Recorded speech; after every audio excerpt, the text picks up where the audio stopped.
Here's why the Ohio State Buckeyes will beat Washington in Seattle this Saturday, in what I think is going to be an exciting Big Ten showdown. Ohio State is favored by 8.5 points in this matchup, and I've picked Ohio State to win, but I am also going to make a video explaining how Washington can pull off this upset. Nonetheless, today I want to take the angle of Ohio State here and present 10 reasons why I believe Ohio State should win this game. If you want to get more elite analysis, make sure to like the video, subscribe to the channel, and also hit the notification bell, not just for the channel, but the Ohio State football and Washington football team playlists that are linked to the video or that you can find in the main channel page under the playlists tab. That way you can get notified whenever I talk about the Washington Huskies or the Ohio State Buckeyes, both in a reaction to this game and also in future games that they will play in the months of October and November. And, I mean, hey, maybe both of them reach the college football playoff. I think at this point, Ohio State's a lock to do so. Please do those things and comment your thoughts down below. And also, by hitting that bell, you'll get notified when I release my video discussing how Washington can pull off the upset. But let's move into the first reason why Ohio State should win here, and that is that the Buckeyes have the superior roster.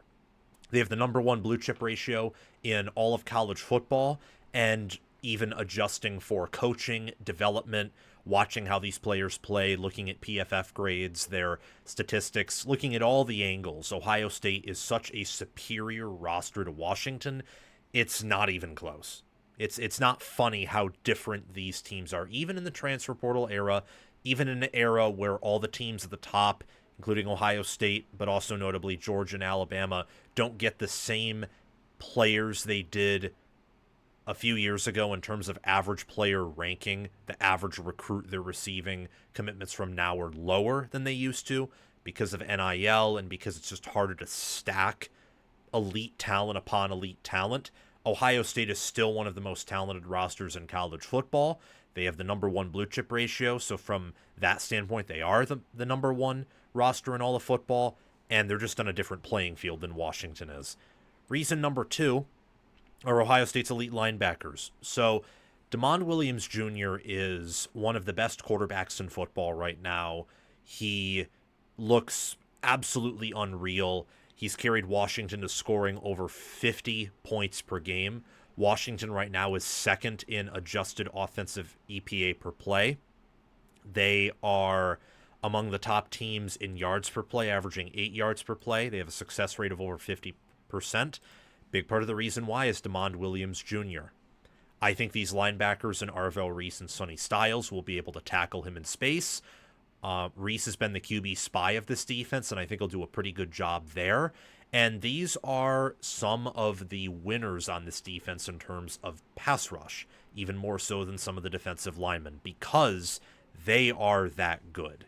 This is an elite linebacker duo and an elite linebacker room. So I think with their expertise, experience, and athleticism, they will be able to do a pretty good job of affecting the quarterback, whether it's tackling, whether it's pass rush, or they'll be able to plug up lanes in the ground game. Reason number 3 is Jeremiah Smith. So best wide receiver, possibly best player in all of college football.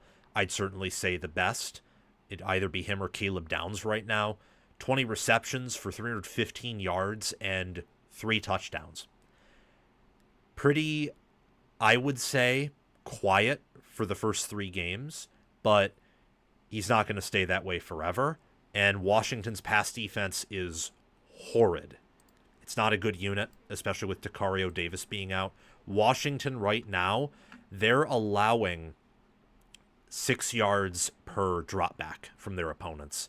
Ohio State offensively, they are averaging, they're actually shockingly low on per game on paper in the analytics. They're averaging 10.4 yards per dropback.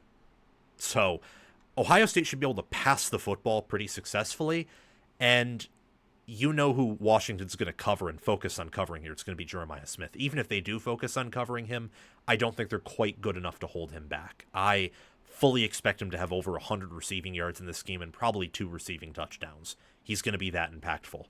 Caleb Downs is reason number 4. When you have a safety this freakishly athletic and intelligent, who can essentially be a defensive coordinator on the field, on top of being able to tackle, bait quarterbacks into making dumb decisions, you have such an edge on defense that is really hard to describe. He has an 82.2 PFF grade with 144 snaps. I think that he, whether it's tackling Damon Williams, plugging up holes in the middle, making open field tackles to maybe turn what should be an easy first down into a third or fourth down, I think that he will be a special type of test for these Washington wide receivers. So Denzel Boston, Amari Evans, for Jonah Coleman, their running back, and then Damon Williams will obviously be featured here as a runner, no doubt. So he'll be a huge test for that offense. Reason number 5 is Ohio State's elite pass protection.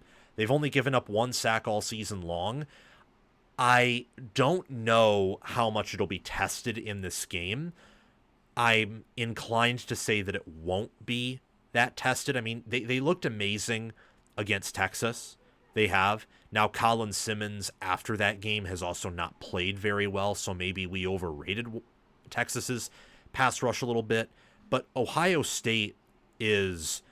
their havoc rate allowed is that's havoc rate forced, my apologies. Their havoc rate allowed is a 7.7%, and almost all of that's coming from, I would say, run blocking. So a havoc rate is if you allow a pass defended, an interception, or a TFL, or a sack, anything that isn't a positive play, really, and that's a huge win for the defense, that's what a havoc play is. Ohio State's havoc rate is a 7.7%. A lot of that is on Sayan's 3 interceptions and the rushing offense. Almost none of that's on the pass blocking. Like this has a strong argument to be the best pass protection unit in all of America, which is extremely impressive given the loss of Donovan Jackson and the fact that the one position they did not return starters in the O-line was tackle. And yet I would argue right now Ohio State's tackles are among the nation's elite. It's incredible. I don't think Washington is going to be getting to Sayan all that often. I could be wrong there, but I think that with him protected, he'll be able to dice up this Washington pass attack. Reason number 6, fantastic corners. So Igbinosun's improved from 2024, and Jermaine Matthews Jr. looks awesome. 0.4, negative 0.4 EPA allowed per drop back, and 4 yards per pass attempt allowed is pretty impressive. I know that, Manning has looked very awful, and outside of that, they haven't played much of anyone, but still, it's good. It's elite, in fact. I think that Washington with Denzel Boston, he'll be their biggest challenge, but outside of him, I don't see who's getting open all that often on these defensive backs. I don't.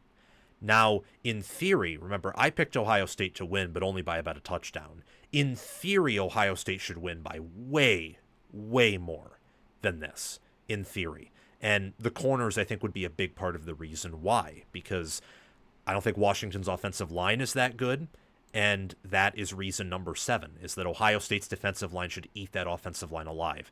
That combined with the corners means that Washington should not get a lot going offensively. But I have respect for Damon Williams Jr., Jed Fish. Traveling out to the West for these East teams is always a challenge. And I think that Ohio State has some flaws that a lot of people may not be aware of that Washington could exploit in this scheme. But that's a topic for another video. This Ohio State defensive line with Caden Curry, Kenyatta Jackson, Caden McDonald, and Edric Houston should do a pretty good job against a Washington offensive line that is weak, that got pushed around a little bit by Washington State's defensive line.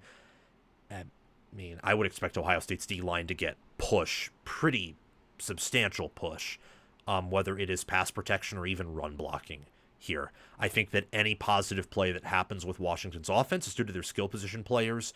Rarely will it be because of their offensive line, and the Ohio State D-line will play a big part in that. Reason number 8 is Ohio State's depth edge. This is one of college football's deepest teams, even with all they lost. They're talented, and on top of that, they are deeper. It's a deadly combination in a game like this. In fact, maybe this reason should be higher on the list. Number 9 is Julian Sayin. He's poised. He's accurate.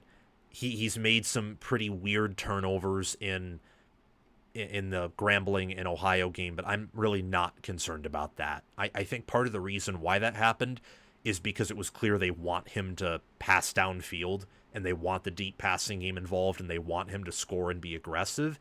And he was probably getting a little bit too aggressive and showing some of his youth on those plays. Here, I think that while he'll have his opportunities and he'll be able to pass, they'll probably be a little bit conservative, and he's accurate enough, poised enough, and ready enough to where even within a conservative game plan, he'll be able to reliably convert third downs, second downs, get passes out on first downs for, 10, 15, 20, or maybe even a 75-yard bomb. I think that he's going to play a part in what should be an Ohio State win. And reason number 10 is Ryan Day. Day just doesn't lose these games, to be frank. He doesn't lose them. And he doesn't lose them because he's an elite coach with a wonderful staff, and he knows how to use his talent properly. I mean, the only game he's lost to an unranked opponent was last year's Michigan game, and that had, I think, more to do with the rivalry and Ryan Day's mentality and Michigan having a ton of NFL players on defense than it had to do with just, losing to an unranked team for reasons that are sustainable across multiple unranked teams. Like if that team was any other unranked team but Michigan, Ohio State wins by 30, 40 points, for example. Here, Washington does not have the talent that Michigan team did defensively, and I think Ohio State is much more comfortable in winning games where there are explosive plays, which I think Washington can generate, rather than winning a game where they just can't get anything going on offense, like the Michigan game last year. So Day, he doesn't lose these games. I'm not going to pick him to lose this one. If Ohio State loses their first game of the year, it's more likely going to be at a, Michigan team on the road late in November, or maybe Penn State at home, or in the college football playoff, or maybe they don't lose at all. Thank you so much for watching this video, everyone. Make sure to subscribe, hit the notification bell, not just for the channel, but also for the Washington and Ohio State football playlists. Comment your thoughts down below. I'd love to hear them. And thank you so much for watching. I'll see you all very soon.